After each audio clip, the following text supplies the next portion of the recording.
Assalamualaikum warahmatullahi wabarakatuh. Alhamdulillahirabbil alamin, wassalatu wassalamu ala asyrafil anbiya'i wal mursalin wa ala alihi wa ashabihi wat tabi'in wa man tabi'ahum bi ihsanin ila yaumiddin wa sallama tasliman katsira. Amma ba'd. Ma'asyiral muslimin rahimani wa rahimakumullah. Alhamdulillah, bersyukur kepada Allah Azza wa Jalla yang telah memberikan kenikmatan kepada kita semuanya. Salawat serta salam tercurah limpahkan kepada Nabi kita Muhammad sallallahu alaihi wasallam dan kepada orang-orang yang senantiasa mengikuti sunnah beliau dan baik hingga bil kiamat. Ikhwan fillah rahimakumullah, insyaallah taala kita akan bahas sebuah tema Islam dan rasa malu. Para jemaah sekalian rahimakumullah, di antara pembahasan mahasiswa di Islam, yaitu kebaikan ajaran Islam adalah mengajarkan rasa malu, mengajarkan rasa malu.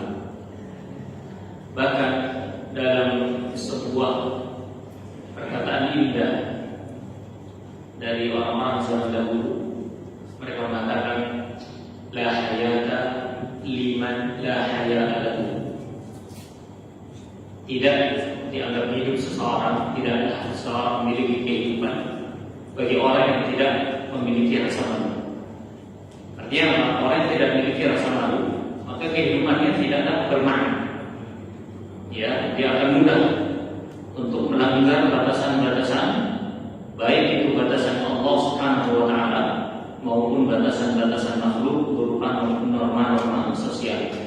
Kenapa? Karena hilang rasa malu.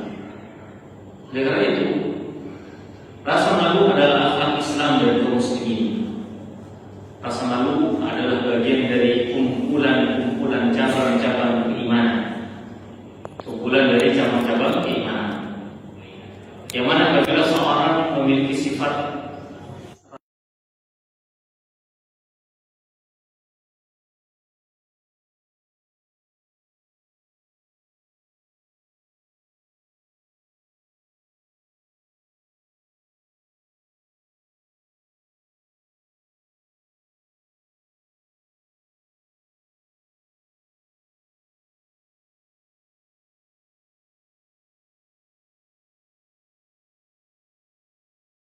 sebagian orang itu mengatakan bahwa kalau perkara mubah berarti boleh untuk dikerjakan secara total.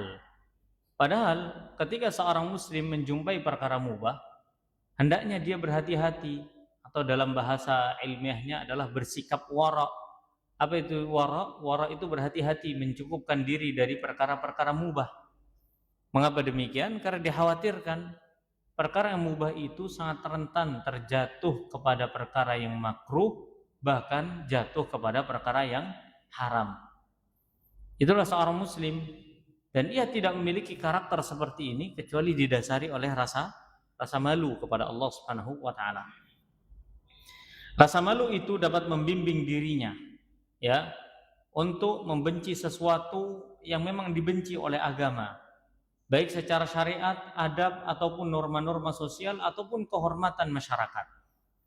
Apabila seorang merasa malu, rasa malu telah tertancap pada dirinya, maka itu akan muncul dari ucapannya, dari perbuatannya, dan ia akan memiliki insting penilaian diri. Apakah ini sesuai dengan syariat, sesuai dengan norma sosial, ataukah ini tidak sesuai? Apakah ini dapat menghancurkan harga dirinya, ataukah ini dapat menyelamatkan dirinya?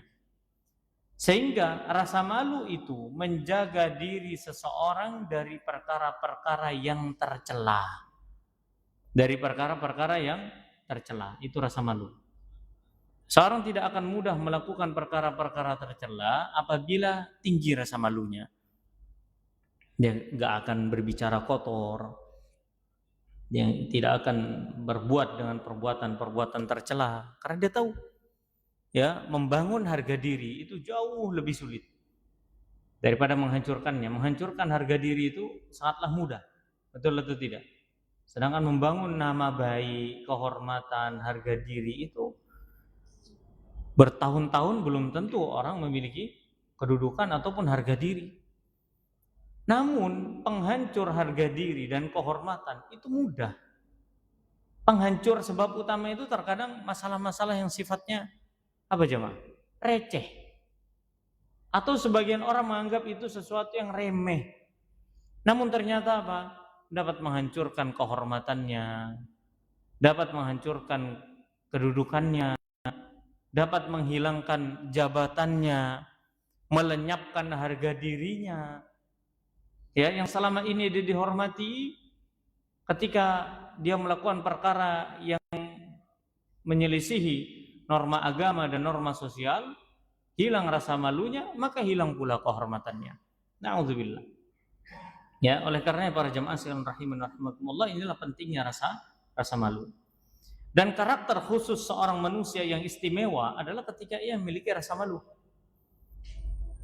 Dan sebaliknya, apabila seseorang tidak memiliki rasa malu, dia akan mudah untuk mengikuti nafsu syahwatnya. Dalam ucapan, dia akan berucap dengan ucapan yang tidak dia fikirkan. Dia tidak fikirkan ucapan itu lagi. Apakah ini dapat membuat dirinya malu ataukah tidak? Bahkan orang sudah kehilangan rasa malu, jemaah. Ya, dari ucapannya, belum lagi dari perbuatannya. Sehingga membentuk karakter-karakter yang buruk. Seperti orang yang tak punya adab. Seperti orang yang, kalau bahasa kita galil adab, ya kan? Orang yang sedikit adabnya. Bahkan sampai pada derajat seperti halnya hewan ternak yang tidak memiliki akal. Kenapa? Karena hilang rasa malunya. Ya. Maka orang yang memiliki rasa malu tidak demikian. Ya. Orang yang tidak memiliki rasa malu, dia adalah orang fasik. Dan tidaklah seorang itu memiliki rasa malu kecuali dia terhindar dari kefasikan. Artinya apa? Orang yang fasik itu tidak punya malu. Dan orang yang memiliki rasa malu terjauhkan dari sifat kefasikan. Betapa banyak kita melihat perkembangan teknologi, media sosial yang sangat luar biasa, membuat seseorang hilang rasa malunya.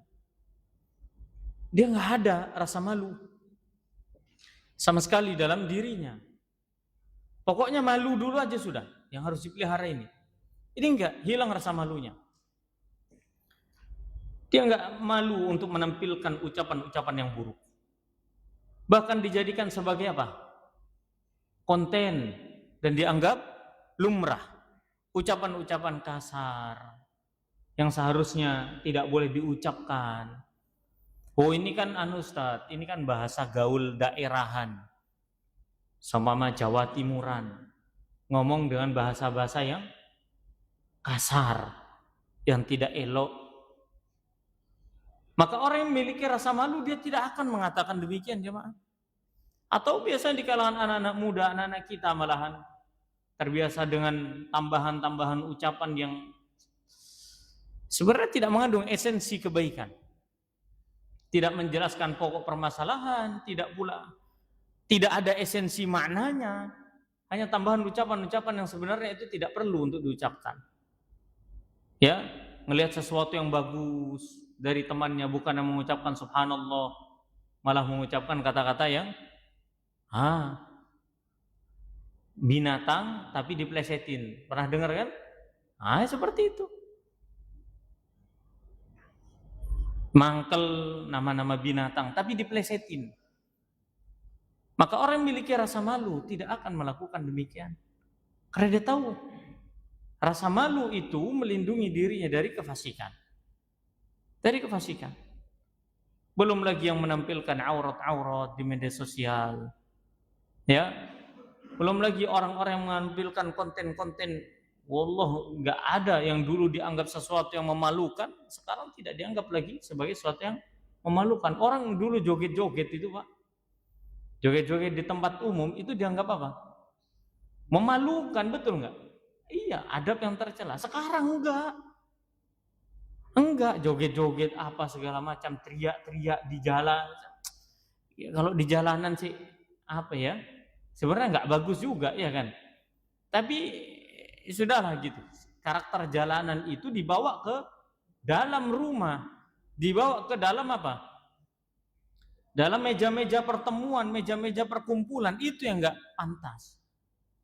Di tempat makan teriak tiba-tiba, di tempat makan tiba-tiba lompat-lompat. Maka ini kehilangan rasa malunya, dan orang seperti ini adalah orang fasik. Orang fasik.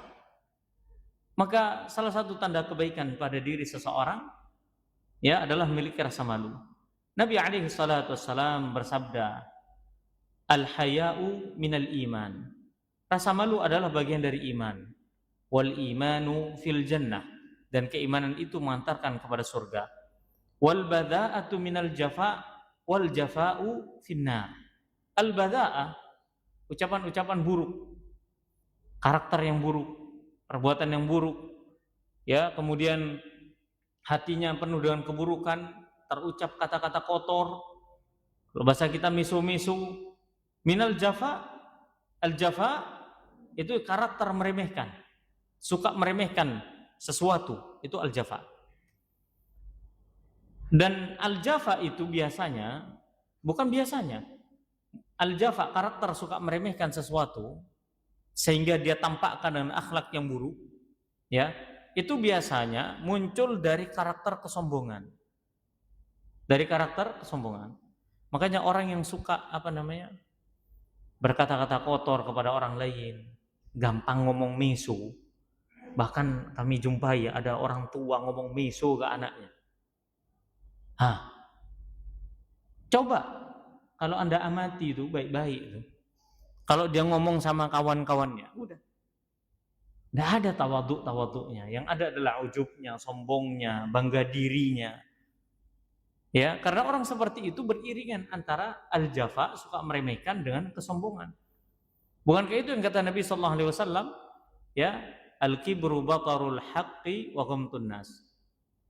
Kata Nabi sallallahu alaihi wasallam, kesombongan itu adalah menolak kebenaran dan merendahkan manusia. Merendahkan manusia bukan menghina, tidak.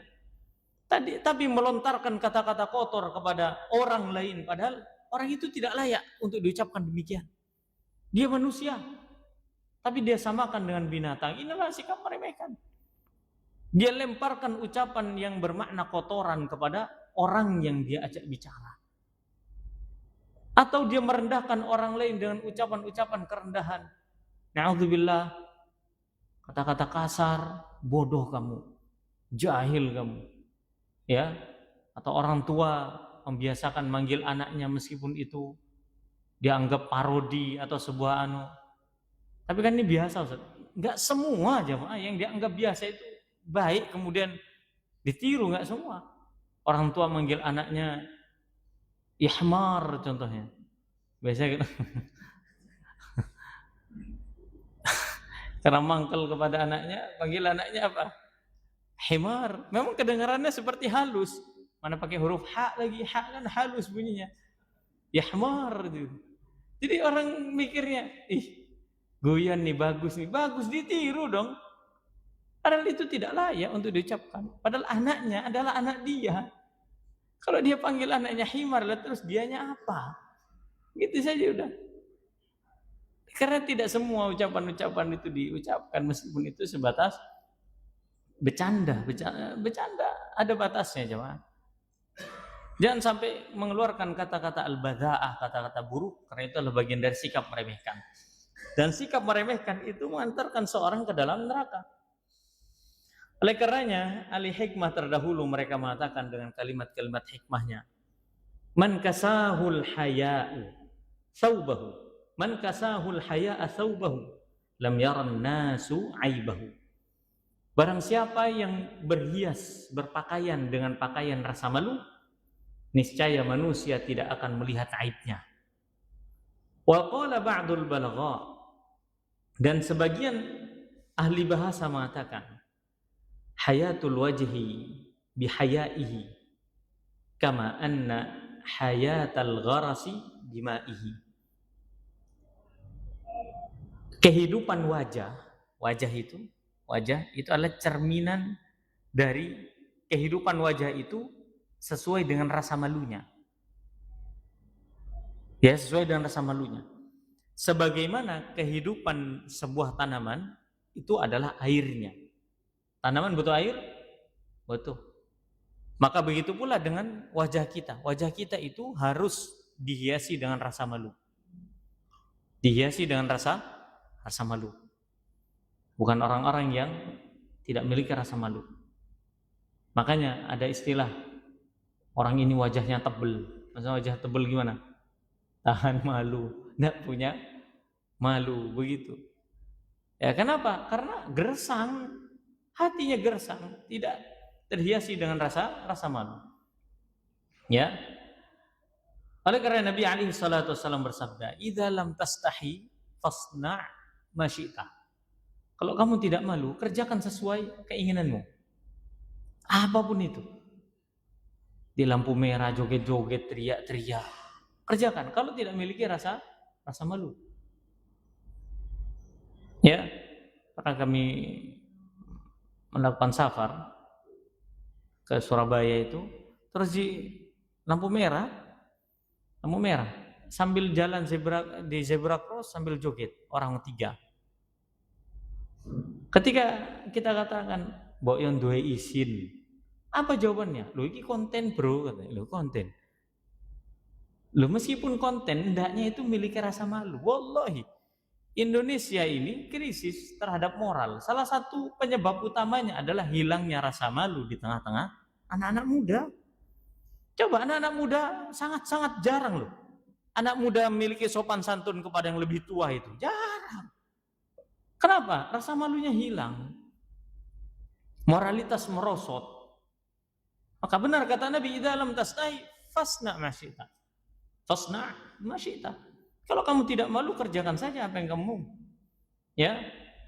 Dan ahli syair mengatakan, apabila kamu tidak menjaga kehormatanmu, ya, dan kamu tidak memiliki rasa takut manusia menilaimu, dan engkau tidak memiliki rasa malu terhadap makhluk Allah, maka silahkan lakukan apapun yang kamu mau.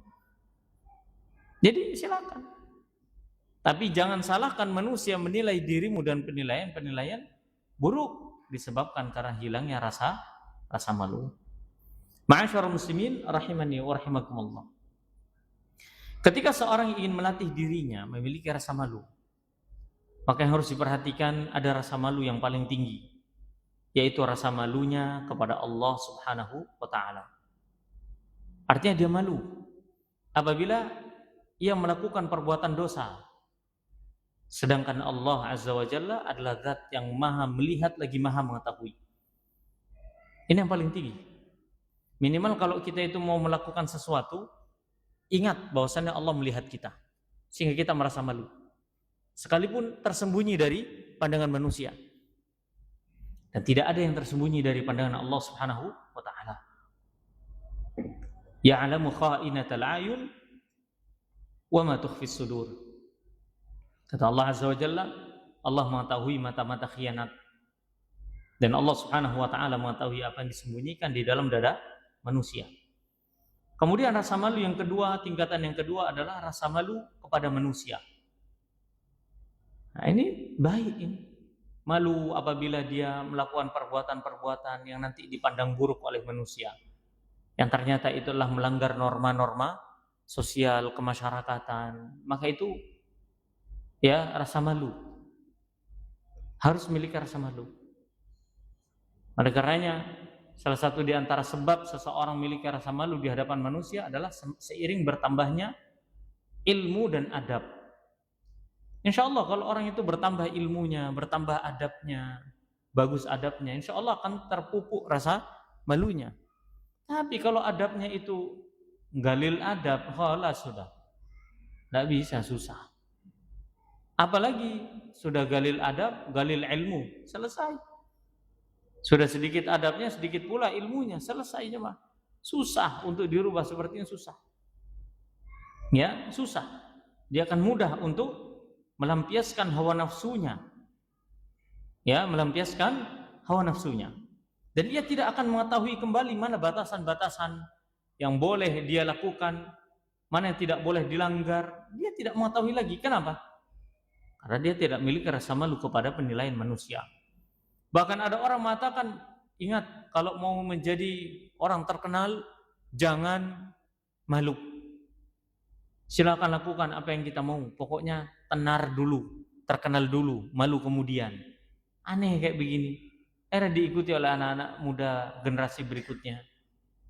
Ya, begitu pula dengan konten-konten yang menampilkan hal-hal yang tidak senonoh, ya, menghilangkan rasa malu, dan dianggap itu sebuah hal yang lumrah seiring berjalannya waktu dan zaman.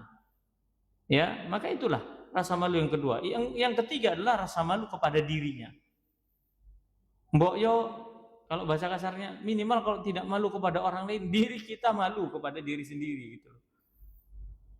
Kalau kita tidak suka melihat sesuatu kekurangan pada diri kita, maka jangan ditampakkan kepada manusia. Jangan pula ditampakkan kepada Allah Azza wa Jalla. Sembunyikan saja. Miliki rasa malu kepada diri sendiri, kepada orang lain, dan terlebih yang paling tinggi adalah kepada Allah Subhanahu wa taala. Alam ya'lam bi anna Allah yara. Bukankah ia mengetahui bahwasannya Allah Subhanahu wa taala itu Maha melihat? Ini sebagai peringatan bagi seorang hamba ketika ia mengetahui bahwasannya Rabb-Nya Maha melihat. Ia harus menumbuhkan rasa malunya dari perbuatan-perbuatan dosa dan rasa malu kepada Allah Subhanahu wa taala dan mengerjakan perintahnya dan menjauhi larangannya. Malu kalau tidak sholat ke masjid, malu. Nggak apa-apa, bagus itu. Nanti Allah gimana menilai saya? Ya, malu kalau tidak ke masjid. Nah, sekarang orang itu malah malu kalau ke masjid. Aneh memang. Kok ke masjid terus orang ini? Bahaya ini. Bahaya kenapa? Ya, curiga, radikal, segala macam. Ya. Maka Nabi alaihi salatu wassalam bersabda dalam sebuah hadis riwayat Ibnu Mas'ud radhiyallahu anhu, "Istahyu minallahi haqqal haya." Milikilah kalian rasa malu kepada Allah dengan sebenar-benar rasa malu. Mereka bertanya kepada Nabi, "Ya Rasulullah, kami ini memiliki rasa malu." Alhamdulillah, rasa malu kepada Allah Azza wa Jalla. Ya. Maka kata Nabi sallallahu alaihi wasallam, bukankah jika seorang memiliki rasa malu kepada Allah, maka dia akan menjaga kepalanya. Dia akan menjaga kepalanya. Yang dimaksud dengan menjaga kepalanya, kata Syekh Safiyur Rahman Al-Mubarakfuri, beliau mengatakan dia akan menjaga kepalanya untuk tidak menunduk kepada makhluk, maksudnya menunduk peribadatan kepada selain Allah Subhanahu wa taala. Kalau dia memiliki rasa malu kepada Allah, dia akan menjaga semua anggota tubuh yang ada di kepala ini, apabila dia menggunakannya kepada kemaksiatan kepada Allah Azza wa Jalla, diarahkan kepada kemaksiatan, maka dia merasa malu. Matanya melihat sesuatu, dia malu kepada Allah Azza wa Jalla. Telinganya mendengarkan sesuatu, dia malu. Mulutnya mengucapkan sesuatu, dia malu. Hidungnya mencium aroma sesuatu yang buruk, yang tidak pantas untuk dia cium, maka itu adalah rasa malu. Ya. Maka para jamaah sekalian rahimakumullah, ini yang pertama, kalau seandainya orang malu kepada Allah, dia tidak akan menggunakan kepalanya kecuali dalam kebaikan. Ya, tidaklah ia menggunakan perutnya kecuali untuk kebaikan. Dia malu apabila dia memakan harta-harta yang haram. Dia malu apabila dia mengisi perutnya dengan perkara-perkara syubhat. Dia malu kepada Allah SWT. Dia malu mengenyangkan perutnya dengan perkara-perkara yang haram. Ketika seorang malu kepada Allah, yang ketiga, kata Nabi sallallahu alaihi wasallam, dia akan senantiasa mengingat kematian dan musibah kematian. Dan musibah kematian. Orang yang memiliki rasa malu kepada Allah, dia malu apabila dia hidup tidak bermakna. Apabila ia hidup di dunia tidak memiliki bekal untuk kematiannya. Ayo, kapan kita terakhir ziarah kubur coba? Nunggu ada yang wafat, betul kan? Nunggu ada yang wafat baru, itu bukan ziarah, itu namanya. Itu namanya ngantar jenazah. Kan sekalian saat ziarah, iya betul. Ayo kan nunggu momennya. Orang laki ini dianjurkan untuk sering-sering ziarah kubur. Boleh, dan itu sunnah. Abu Bakar itu loh, suatu ketika Nabi alaihi salatu wasallam bertanya, siapa di antara kalian yang berinfak di hari ini? Abu Bakar ngacung, saya Rasulullah. Siapa yang sholat sunnah? Saya Rasulullah. Siapa yang mengantarkan jenazah? Saya Rasulullah. Siapa yang ziarah? Saya. Jadi Abu Bakar diborong semua pahala itu. Makanya orang laki itu dianjurkan, disunnahkan untuk apa? Ziarah kubur. Kenapa? Karena dengan ziarah kubur dia tahu sekeras apapun dia bekerja untuk keluarganya, pada akhirnya semuanya harus menjadi bekal bagi dia di akhirat. Ya kan, pada akhirnya tugas dia sebagai seorang laki-laki kepada keluarga itu selesai, betul nggak? Pada ujungnya, pada akhirnya selesai. Dan pada saat dia wafat, apakah istrinya pengen ikut? Apakah anaknya pengen ikut? Hendak. Yang banyak terjadi, anak istrinya ribut. Dia sudah ditanam di tanah, anak istri pulang, sudah. Tidak lagi dikenang. Kecuali hanya beberapa saat saja. Yang tertinggal adalah amalan. Makanya orang-orang laki ini, yang stres dengan urusan ekonomi, cobalah ziarah kubur deh. Apa yang dia streskan urusan ekonomi itu, pada akhirnya menjadi stresnya dia di alam kubur. Bisa jadi dia berkurang keimanannya kepada Allah Azza wa Jalla karena dia kurang yakin dengan takdir Allah, dan itu menjadi sebab dia sulit untuk merasakan nikmatnya kubur, mendapatkan kenikmatan alam kubur. Bukankah berbekal dengan keimanan kepada Allah Subhanahu wa taala dan kesempurnaannya, betul kan? Iya. Maka terkadang kita yang terlalu banyak berpikir terhadap dunia, maka ingatlah kematian. Dan itulah rasa malu kepada Allah Azza wa Jalla. Ya. Maka barang siapa yang memiliki rasa malu, maka hendaknya dia berkeinginan untuk mengingat akhirat. Ya. Maka orang yang seperti ini, kata Nabi, faqad istahya minallahi haqqal haya. Orang seperti ini adalah orang yang paling benar dalam mewujudkan rasa malunya. Iya. Mainlah ke kuburan. Ya kan? Jangan main terus urusan dunia, main ke kuburan. Mampir, itu kuburan nggak ada yang dikunci, Pak. Nggak ada. Dan itu nggak berbayar. Anda ziarah ke situ nggak berbayar. Udah, tangisi masa depan kita di situ. Tangisi. Ya, karena kita butuh, dengan menangis itu butuh. Menangis dengan kehidupan yang berikutnya. Nggak apa-apa, silahkan ziarah kubur pakai mobil yang bagus yang kita miliki. Nanti nyampe kubur bingung kita lihat mobil kita, lihat kubur ini, lihat mobil, lihat kubur, bolak-balik lihat itu. Apakah mobil itu akan masuk ke dalam alam kubur kita? Tidak ada. Pada akhirnya kita akan menjadi kerdil di hadapan Allah Azza wa Jalla. Ya, sehingga kita memiliki rasa malu. Tahu kan tuh? Utsman bin Affan radhiyallahu anhu adalah seorang pria yang kaya raya dan memiliki rasa malu yang tinggi, betul tidak? Ya. Kalau Utsman bin Affan radhiyallahu anhu malu, itu wajahnya sangat merah.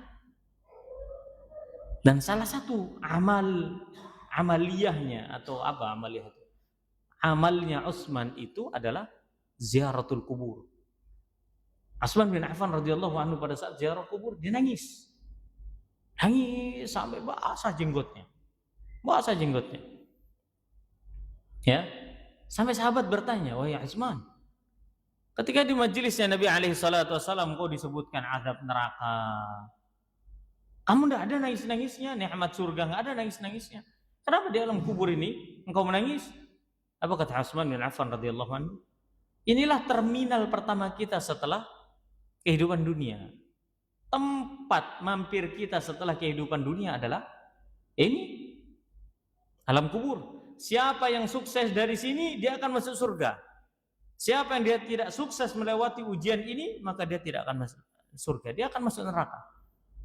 Maka menangislah Utsman bin Affan radhiyallahu taala. Orang yang demikian dia akan mudah untuk bermuhasabah, sehingga hidupnya akan lebih terarah. Dia tahu. Jujur saja, Pak. Salah satu di antara pendidikan kami di pondok pesantren itu, Pak, kalau kami lihat santri kami itu kayak malas-malas, atau kalau bahasa kita agak-agak bandel-bandel, sudah mulai agak-agak susah itu kami anjurkan Kak kelas, coba bawa adik kelas antum itu ziarah itu sana ke kuburan Bugul, suruh lihat Suruh lihat. Coba, apa yang mau dibawa bekal? Dalam keadaan antum masih muda, tidak mau belajar, tiba-tiba mati muda dalam keadaan tidak punya ilmu. Bahkan kami punya santri-santri itu Pak, ada yang sudah lulus itu wafat. Lebih dulu wafatnya daripada gurunya. Kami jadikan ibrah itu. Coba ziarah kubur itu. Coba lihat. Ada gak kelasmu yang baru lulus? Wafat. Padahal kita berharap kepada Allah Subhanahu wa taala supaya dia sukses. Dia sudah memberikan kabar gembira, Ustaz, alhamdulillah saya sudah S1 Ustaz.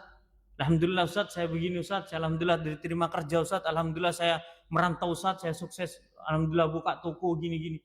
Wafat. Siapa yang tahu? Siapa yang tahu? Kita ini punya anak-anak muda laki-laki ini, ya kalau sudah SMP, ajak main sesekali, ajak main. Kemana Abi? Kemana Bah? Kemana ya? Tuh, lihat. Kita nggak tahu nak siapa dulu yang ditanam di sini. Ayah dulu apa kamu dulu? Apa yang kamu harapin? Kalau ayah sudah nggak ada, kamu mau ngarep apa? Itu akan melatih mentalnya anak juga itu. Oh iya ya, kalau ayah saya wafat, saya mau ngapain? Saya mau jadi apa? Betapa banyak anak-anak yang bergantung kepada orang tuanya, betul nggak? Iya, karena anak lupa. Perpisahan pasti ada. Secinta-cintanya orang tua kepada anak, pasti ada perpisahannya. Kapan? Yaitu kematian. Maka yang demikian dapat membangkitkan rasa malu kepada Allah Azza wa Jalla. Al-haya'u la ya'ti illa bi khair. Rasa malu tidaklah ada kecuali pasti mendatangkan kebaikan.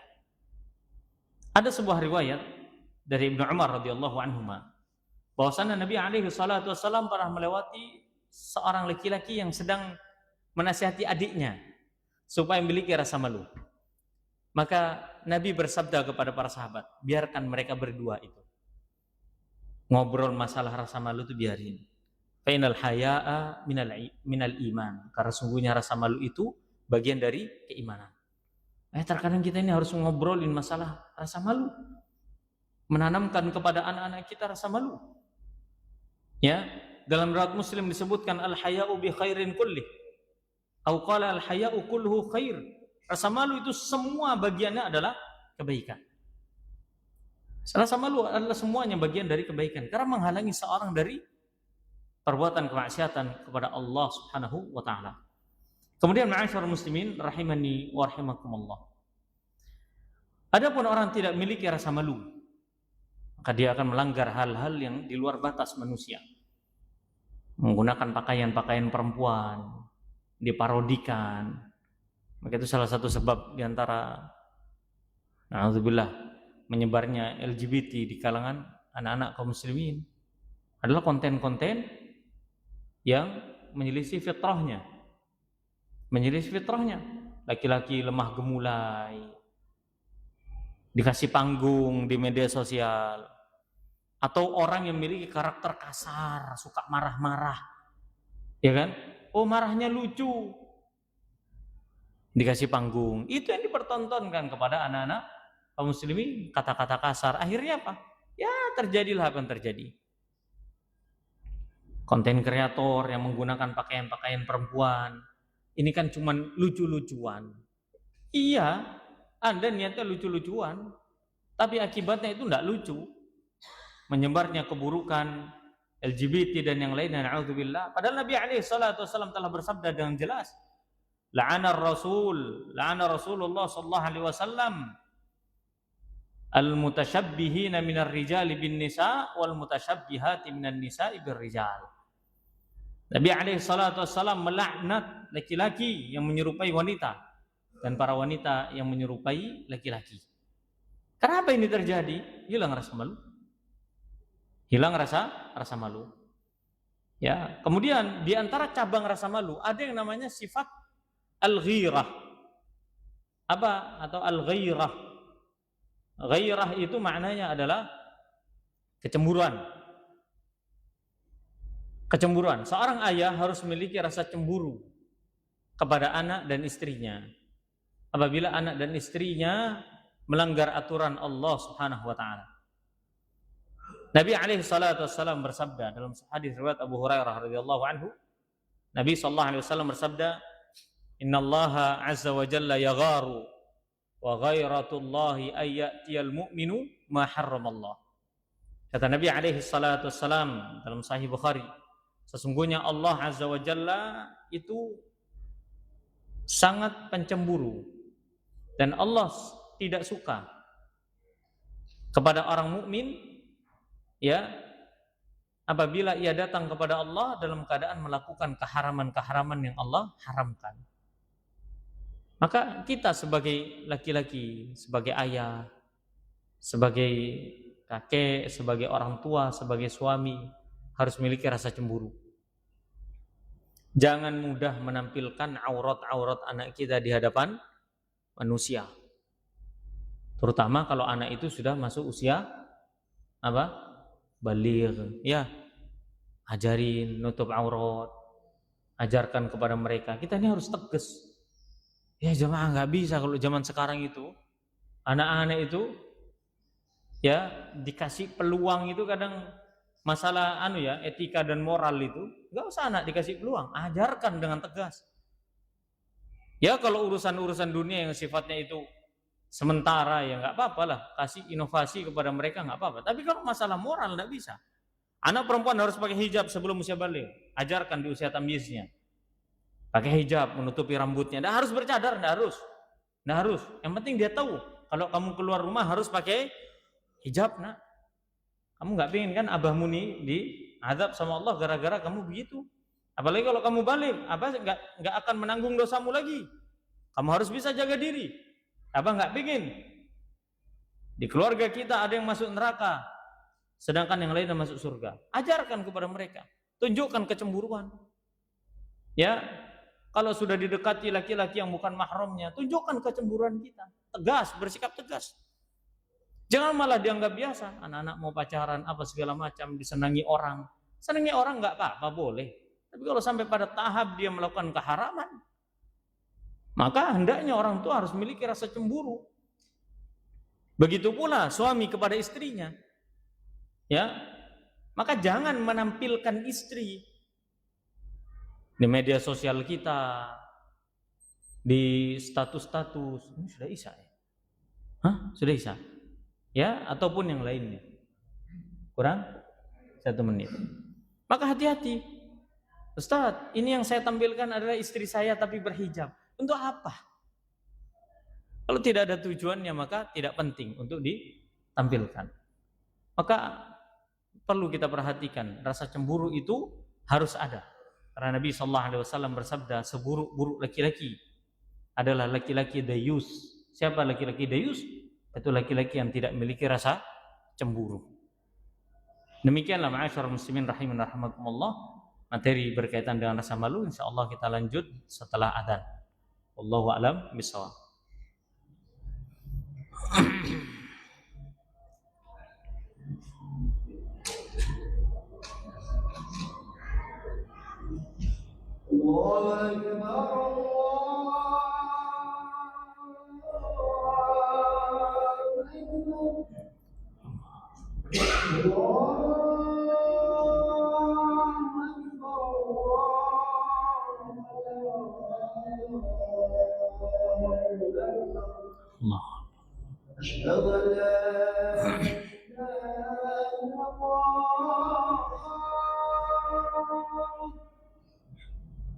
أشهد أن لا إله إلا الله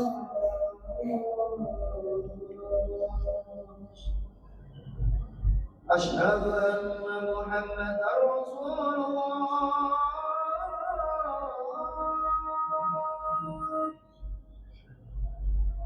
أشهد أن محمدا رسول الله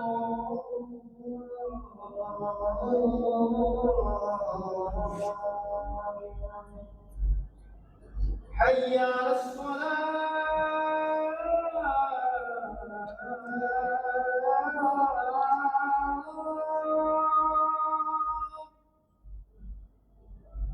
حي على الصلاة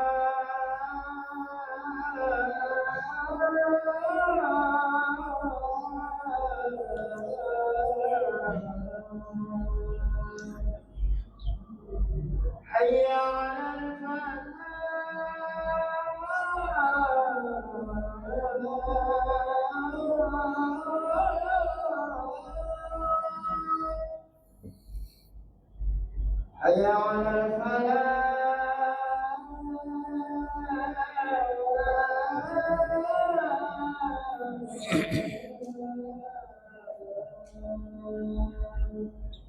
الله أكبر الله أكبر لا إله إلا الله.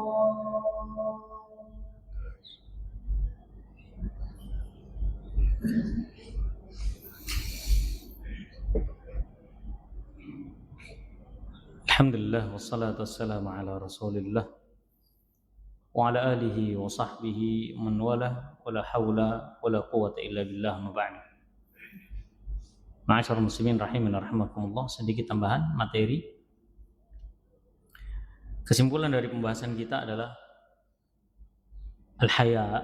al-haya, rasa malu adalah akhlak yang mulia yang ada pada diri setiap muslim, yang seharusnya ada pada diri setiap muslim. Dalam sebuah hadis Nabi alaihi salatu wasallam bersabda, al-haya'u wal imanu qurana. Rasa malu dan keimanan itu dua hal yang berdampingan. Fa idza rafa'a ahaduhuma wa idza rufi'a ahaduhuma rufi'a al-akhar. Apabila salah satunya diangkat, maka yang lainnya akan terangkat pula. Artinya apa? Kalau orang memiliki keimanan dan memiliki rasa malu, lengkap sudah kehidupannya. Tapi kalau dia punya iman dan tidak memiliki rasa malu, pelan-pelan keimanan itu akan luntur. Dan apabila ia memiliki rasa malu namun tidak memiliki keimanan, maka rasa malu pun akan luntur. Maka miliki rasa malu kepada Allah Azza wa Jalla. Rasa malu kepada manusia jika kita melakukan pelanggaran-pelanggaran norma-norma agama dan norma sosial. Dan itu adalah rasa malu yang terpuji. Adapun rasa malu yang tercela adalah malu ketika melakukan ketaatan kepada Allah. Malu yang dapat menghalangi seseorang dari ketaatan kepada Allah Subhanahu wa ta'ala. Malu yang menghalangi seorang dari kebaikan. Malu Ustaz, kalau saya begini malu. Padahal itu adalah kebaikan. Ayo datang ke majelis ilmu, malu saya karena saya tidak kenal semua. Ini malu yang sifatnya adalah tercela. Adapun malu yang terpuji adalah malu apabila tidak beribadah kepada Allah. Malu yang mengarahkan kepada ketaatan dan ketundukan kepada Allah Azza wa Jalla. Malu yang menjadikan seseorang lebih beradab dan lebih berakhlak dan akhlakul karimah. Malu yang dapat mengontrol ucapannya dan perbuatannya dari pelanggaran-pelanggaran syariat. Sehingga hidupnya lebih terarah, hidupnya lebih baik. Dan sebaik-baik contoh dalam praktek rasa malu adalah Nabi alaihi salatu wassalam. Nabi alaihi salatu wassalam apabila beliau sedang malu, maka tampak dari wajah beliau. Ya, tampak dari wajah beliau. Dan para sahabat sudah mengenali, oh Rasulullah SAW malu. Maka sahabat akan stop dari melakukan perbuatan-perbuatan yang membuat Rasulullah malu. Maka inilah pentingnya rasa malu. Dan terutama di zaman-zaman kita sekarang. Agar supaya manusia bisa membatasi dirinya dengan batasan-batasan syar'i dan tidak lolos tanpa ada batasan-batasan yang syar'i. Demikian yang bisa kami sampaikan, kurang lebihnya mohon dimaafkan. Subhanakallahumma rabbana bihamdika asyhadu an la ilaha illa anta astaghfiruka wa atubu ilaik. Wassalamualaikum warahmatullahi wabarakatuh.